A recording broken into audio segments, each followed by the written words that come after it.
Magandang araw po mga boxing fans natin dyan, kumusta po? Kalat na sa buong Japan mga idol ang posibleng laban ni Cuadras Casimero dito kay Luis Pantera Nery mga idol.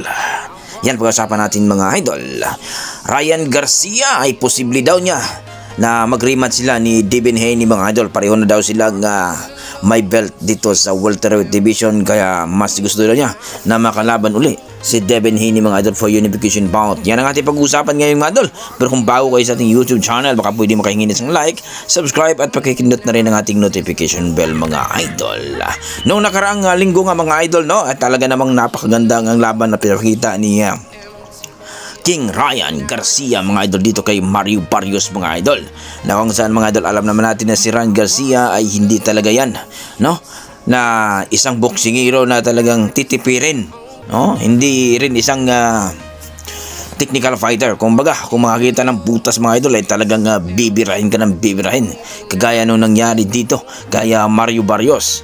Kung saan mga idol na inaakala ni Mario Barrios mga idol na lip hook ang itira sa kanya.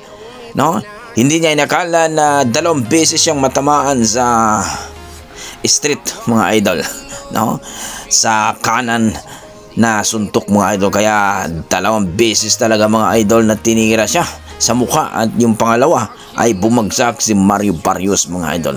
Kaya marami nagsasabi na surprise daw itong si Mario Barrios mga idol. Akala niya na lip hook ang tatapos sa kanya mga idol, kaya hindi niya inakala na straight pala ang tumira sa kanya mga idol, ang kanan. Kumbaga talagang taob si Mario Barrios mga idol. Marami nagsasabi mga idol, napakaganda ang performance na pinakita ni Ryan Garcia. Para bang naulit ang nangyari dito kaya Devin Haney mga idol, na kinawawa din ni Ryan Garcia. 3 beses daw itong lumagapak sa lona mga idol. Pinagapang ni Ryan Garcia at inasar pa mga dinaan pa ito.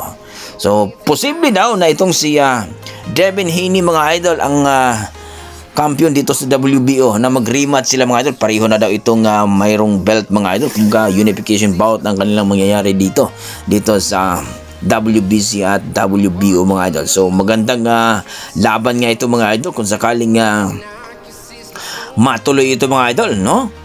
Dahil ito nga si Ryan Garcia mga idol, papatunayan daw niya na hindi siya gumamit ng steroid mga idol, dahil itong si Devin Haney na parang hindi matanggap niya na tinalo siya ni Ryan Garcia dahil gumagamit daw itong steroid si Ryan Garcia. So kayo mga idol, ano masasabi niyo dito kung sakaling matuloy ang laban ni Ryan Garcia at Devin Haney mga idol for unification bout? Sino kaya ang mananalo uli mga idol? Dahil alam natin mga idol na itong si Devin Haney ay malupit ditong boksingero ni mga idol. Sa last laban niya ay talagang panalo siya dito.